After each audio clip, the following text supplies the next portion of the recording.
1943, February 12th, I was sworn in to the Army, and I was 17 years old, about 17 and a half really, and I went from our hometown to Fort Thomas, Kentucky, and that's where they issued our uniforms and packs and so forth. And we left there on a troop train, went to Waco, Texas. That's where you hear of Waco recently. It's Camp Hood there. And they were building barracks. Just they had 1,000 carpenters in there, putting up 3 or 4, 5, 10 barracks a day, you know. Thousands of men there. And we was there for 13 weeks. And they had a real rugged training, you know. And in the end of our 13 weeks, we had to march 18 miles with our full pack and a canteen full of water, and it better be full when you got there. We weren't allowed to. They gave us one lemon to suck on. And that old dry dust is pretty tough. Then, after that is when we went into the 124th Cavalry, and we patrolled the Mexican border and was out in the desert, and we did go to... That was the horse cavalry, right? Yeah, that was the horse cavalry. And we rode horses too, and led horses, pack horses. And they were getting us ready for all this, you know, but we didn't know it. And we patrolled the border for, I don't know how many months, quite a while. But one day while we was out in the field, and they rolled out there with big semis, and they loaded 8 horses in the back and a squad of men, 8 men in the back of that semi. And we left down there where it was real hot in Brownsville, along the border there, and we went to northern part of Texas where it was snowing. We like froze to death. And we had to stay outside the rest of the winter in pup tents. And they had big new barracks there they just built. And they had German prisoners coming in there and storing them in there. And we had to guard them. And then one day we got the order to get ready, and we got on a troop train, and we headed for California. And we got there, and we got on a ship, 6,000 of us on it. And we were 33 days on that ship. It was during wartime, and you know, they had a course like this for so long, a course like that, back and forth. And that was to protect you from a torpedo that might be aimed at you, and you would turn and it would go by, see.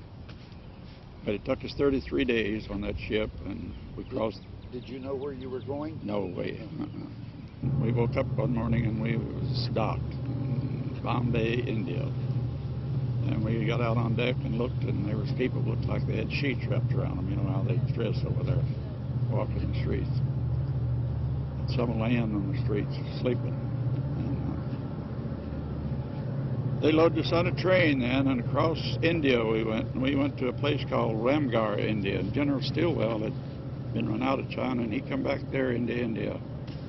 And he set up a training place there where we got back in shape and trained for this mission, you know. And they started building this Lido road to hook up with the Burma road that the Japs had that for maybe back 39 and 40, you know. They invaded Burma and built that road across the hump.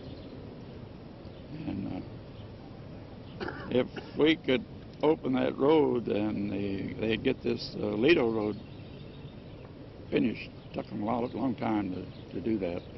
Another way to China must be found. The Japanese must be driven out of Burma. Then behind our advancing troops, a road must be built. the Lido Road, from Lido in northern India, south nearly 500 miles to link up near Lashio with the old Burma Road, establishing a land line from Calcutta to Kunming and China's capital, Chongqing. In late 1942, it begins, one of the greatest road-building jobs in history, through country that has to be captured from the Japanese, from itself. This is the cruel land where a road must be built, scratched out and hacked out and blasted out through the malarial jungle. So when we went in there then, they formed an outfit called Mars Task Force. And yeah, it's the Mars Men in Burma. And they formed this task force, and it consisted of our outfit, the 124th Cavalry, and the 425th Infantry, not infantry, but artillery battalion. We was on that march for 3 months, I believe, and some said 300 mile, and that's just a guess, I think. But we did march every day for 3 months behind the lines. It was like if we wanted to go to South Bend, we would go to Lakeville and come back in behind the Japanese. See? And every 3 days, they would drop these rations, and you'd have a can of meat and beans for breakfast, little thing like that, and stew for dinner, and hash, just looked like pure lard almost, for your supper bill, and you had 3 little cans of biscuits, real hard. And I think that's where instant coffee was born. They had a little pack laid on top of the biscuits in the can. And we had our canteen cup for our helmet. We would, during the day, we'd make a little fire, you know, and heat the water, pour the little stuff in there, and that was our coffee. Long towards the end of it, I think it was pretty close to the end of the war in Burma there. Our mission was to go there, but it was a big Japanese air base there. I said a big, it was big enough to get C-46 and 7s in later. And our mission was to go do this. And this 475th, they would lay down a barrage of artillery, you know, and soften up places, and then fighter planes would come over and bomb, maybe 1 or 2 bombs, that's all they could carry. And then you would go in on a hill and what they call clean up, you know. And but the day we attacked a hill, I was wounded about halfway up the thing, and they was full strength was 100 and some men, 156 I think, or a company or a troop, the same thing. And they took my company, G Company, and F, to take this hill. I took this hill here, and I went way up there. And they put these 2 companies in on that hill that morning, and they kept E in reserve. And out of those 2 companies, there were 39 left standing in one company and 41 in the other. The rest of them was either dead or wounded. North of where the Lido and Burma roads will join, the battle to clear away the Japanese continues. Stilwell's Chinese, with American officers, get the job and perform brilliantly.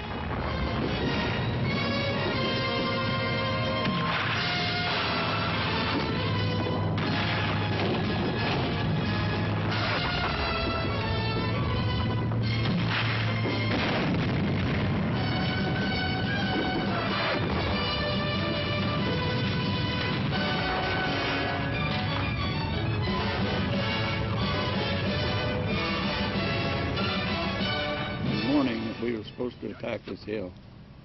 We was down in a holler or ravine, you know, in a big mountain here.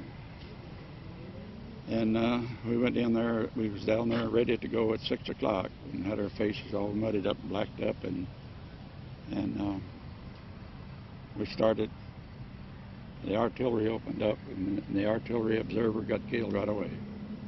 So our commanding officer, he took over the radio, and he was trying to direct it, you know. He had to throw a shot in somewhere and then say left so far and right so far, you know.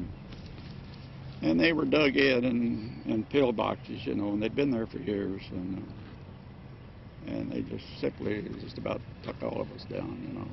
And I was hitting this leg, and this arm was knocked out.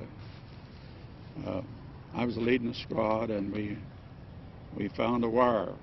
You know, we were always watching out for booby traps, and that's what they did. They run a little wire through the weeds and stuff, and if you stumble over it, you blow it up. And we stopped for a second, and we seen that wire, and when we did, there was two guys over here and one over here, I think, and it fit right in the middle of us. And it got all of us. And I never seen the other boys, but after that, I don't know whether they were killed or not. And they drugged us back off the hill, and they had a little medical place set up, you know. First thing they do when you get wounded, you carry sulfur pills, and you're supposed to take 8 of them right then. And they got me back off, and the medics got a hold of me, but they were taking care of the worst, you know, guys with their legs blowed off and their arms and their face blowed in. It took me 4 days before I got sent back to the hospital. January 7th, 1945, Lido Road completed. From zero at Lido to the old Burma Road junction. 478 miles has taken 2 years, 23 days to build.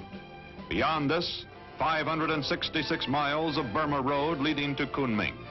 The new overland route will be renamed the Stillwell Road, although General Stillwell has been fired because of his differences with Chiang Kai-shek. The first convoy, led by Engineer Chief General Lewis Pick, rolls off for China.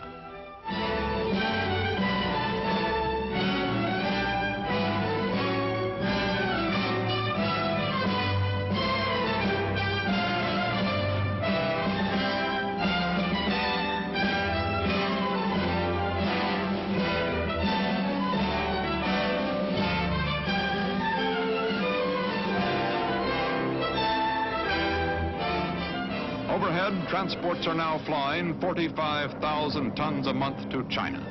Ironically, the air bridge will continue to carry far more tonnage than the Stillwell Road during the remaining half year of war. February 4th, 1945. After a 28-day trip, the first convoy reaches Kunming and receives a glorious, wild reception. The battle for the road is won. The road above and the road across Burma to victory.